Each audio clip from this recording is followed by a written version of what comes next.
In international relations, words can be as powerful as weapons, capable of easing tensions or sparking new crises.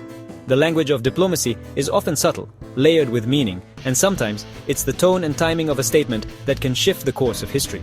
Today, the world is once again reminded of how fragile peace can be, and how quickly it can be threatened by a single speech.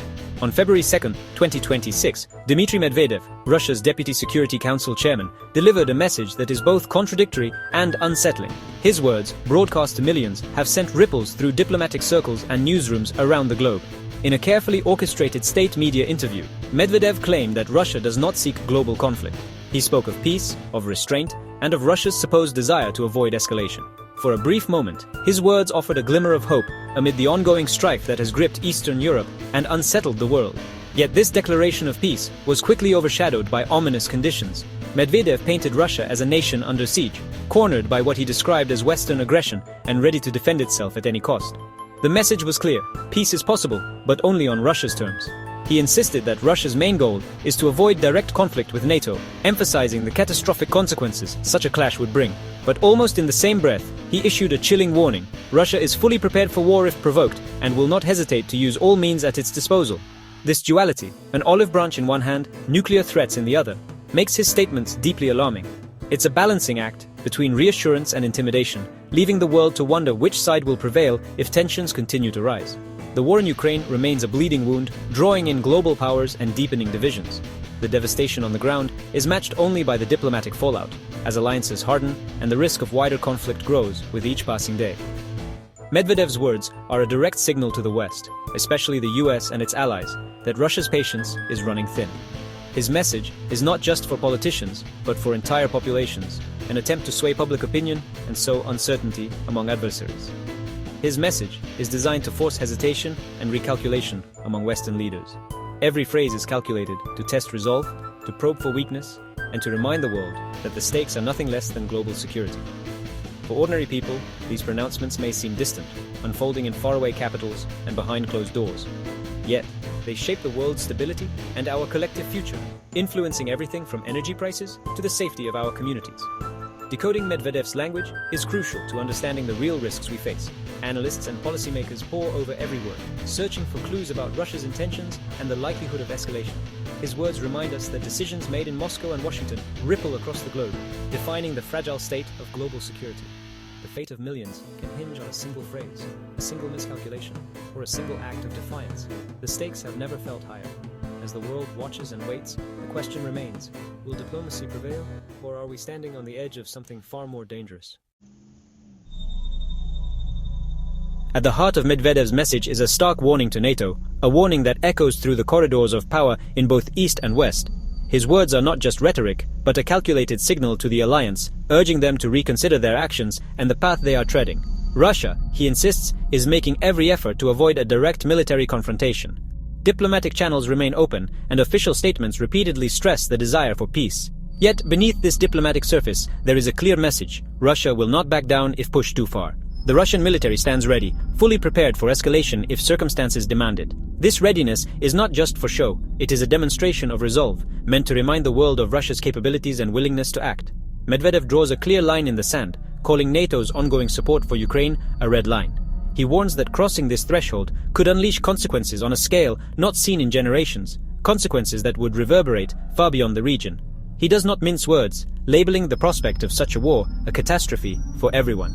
By invoking the specter of total, possibly nuclear conflict, Medvedev seeks to remind the world of the stakes involved, stakes that could mean the end of civilization as we know it. According to Medvedev, Russia has already developed a detailed plan for direct confrontation with NATO. This claim is not just a statement of preparedness, but a psychological tactic, an attempt to sow doubt and hesitation among NATO leaders. The mere mention of such plans is designed to instill caution, even fear, in Western capitals. It is a reminder that the stakes are not theoretical, but immediate and real. A direct Russia-NATO conflict would represent the gravest security crisis since the Cuban Missile Crisis, perhaps even surpassing it in danger and unpredictability. The world has not faced such a perilous moment in decades. Medvedev's words force the world to confront the terrifying possibility that the safeguards and diplomatic norms built to prevent global war could fail, leaving humanity on the brink. The threat is no longer abstract or hidden in backroom discussions. It's being openly discussed by senior Russian officials, broadcast to the world in stark terms. Now, the world stands at a crossroads, forced to reckon with the real and immediate risk of a disaster with no winners, only unimaginable loss. Medvedev frames Russia not as an aggressor, but as a victim reacting to Western hostility. He paints a picture of a nation forced into a defensive posture, insisting that Russia's actions are a direct response to what he calls a campaign of encirclement and pressure by the West. According to Medvedev, Russia is not seeking conflict, but is left with no choice in the face of mounting threats. He accuses the US and its allies of provoking global conflict by arming Ukraine, calling it a deliberate act to weaken Russia. Medvedev claims that every shipment of weapons, every military advisor, and every dollar of aid is part of a calculated strategy to undermine Russian security and sovereignty. In his view, these actions are not just support for Ukraine, but a direct assault on Russia's position in the world. This narrative shifts blame for the war and rising tensions squarely onto the West. Medvedev's rhetoric suggests that Western leaders are not only responsible for the conflict, but are actively escalating it for their own interests, ignoring the risks to global stability. Medvedev claims Western support for Ukraine is fueling the fire, prolonging suffering, and risking a wider war. He argues that continued intervention only deepens the crisis, turning Ukraine into a battleground for a much larger geopolitical struggle, with ordinary people paying the highest price. His rhetoric is aimed at both domestic and global audiences, seeking to sow division within the Western alliance and gain sympathy abroad. By presenting Russia as a besieged nation, Medvedev hopes to rally support at home and encourage skepticism about Western motives among international observers. By invoking the specter of a Third World War, he accuses Western leaders of staggering irresponsibility. Medvedev warns that their actions could spiral out of control, dragging the world into a catastrophic conflict that no one truly wants. Medvedev positions Russia as the lone voice of reason, warning of dangers the West is allegedly ignoring. He claims that only Russia is willing to speak honestly about the risks, while Western leaders turn a blind eye to the consequences of their choices. This blame game shrinks the space for negotiation, making compromise nearly impossible. As accusations fly, trust erodes, and the possibility of meaningful dialogue fades further into the background. Medvedev's stance is an ultimatum: end support for Ukraine or face the risk of world war. He leaves little room for middle ground, presenting the situation as a stark choice between escalation and capitulation. The prospect of a peaceful settlement grows ever more distant as both sides dig in and the rhetoric becomes more uncompromising. The world watches anxiously, hoping for a breakthrough that seems increasingly out of reach. Medvedev argues that US and NATO actions are not just unhelpful, they're dangerously provocative. He claims every new Western weapon sent to Ukraine is a calculated escalation, part of a proxy war to weaken Russia. This narrative justifies the war's costs to Russians and taps into deep-seated fears of Western encirclement. Medvedev's warnings about a Third World War are designed to intimidate and divide Western allies, especially in Europe. By fueling public anxiety, he hopes to fracture Western unity and pressure governments to back down. This constant drumbeat of accusation deepens mistrust and raises the risk of miscalculation. In such a volatile atmosphere, even routine actions can be misinterpreted as threats. Medvedev's rhetoric pushes the world closer to a brink where a single misstep could trigger disaster. The most alarming part of Medvedev's interview is his explicit nuclear threat tied to Russia's territorial claims. He warns that if Russia is forced to relinquish annexed Ukrainian regions, it could use nuclear weapons. This redefines Russian territory to include occupied Ukrainian land, making any Ukrainian counter-offensive an existential threat. The conflict is no longer just about Ukraine, it's now a potential trigger for nuclear war. Medvedev's message, the price for Ukraine reclaiming its land, could be nuclear catastrophe. This challenges decades of nuclear deterrence doctrine, expanding the conditions for nuclear use. If accepted, this precedent would make the world far more dangerous, enabling nuclear-armed states to threaten neighbors with impunity. The threat brings the fear of nuclear war into immediate focus for people everywhere.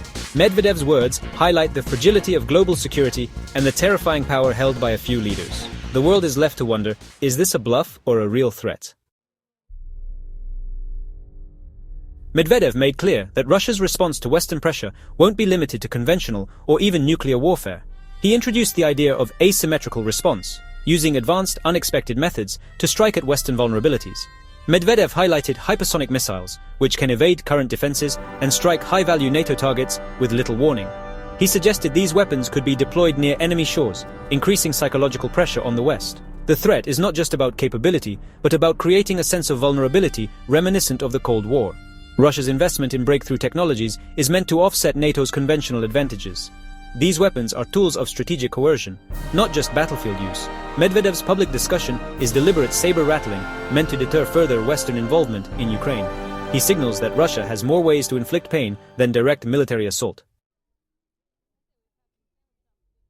Medvedev singled out the Poseidon nuclear underwater drone, a weapon designed to evade detection and deliver devastating nuclear strikes. The Poseidon can travel across oceans, targeting naval bases or even coastal cities with radioactive tsunamis. Its silent, unpredictable presence is meant to instill constant fear and insecurity, beyond the reach of traditional defenses. By mentioning Poseidon, Medvedev signals Russia's nuclear threats now include unconventional delivery systems. This weapon changes the rules, making nuclear deterrence even more complex and terrifying. For ordinary people, the threat is no longer abstract.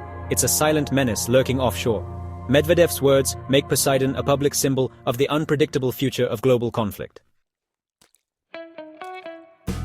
Medvedev also targeted US President Joe Biden, dismissing his warnings about Russian nuclear ambitions as political theater.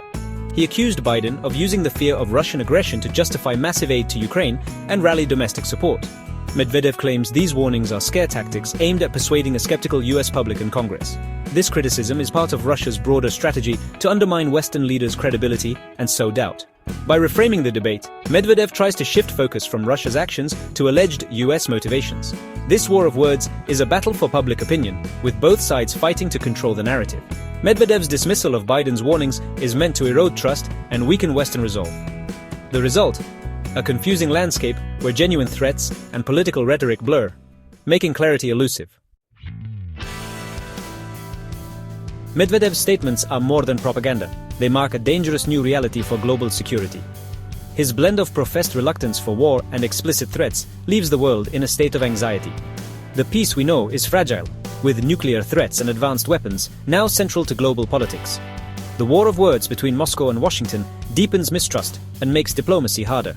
This breakdown in communication increases the risk of catastrophic miscalculation. Medvedev's interview is a wake-up call, underscoring the urgent need for clear communication and renewed diplomacy. The stakes are real: the safety of our cities, the stability of our economies, and the future of our planet. Navigating this new reality demands vigilance from citizens and wisdom from leaders, as we all share responsibility for pulling the world back from the brink.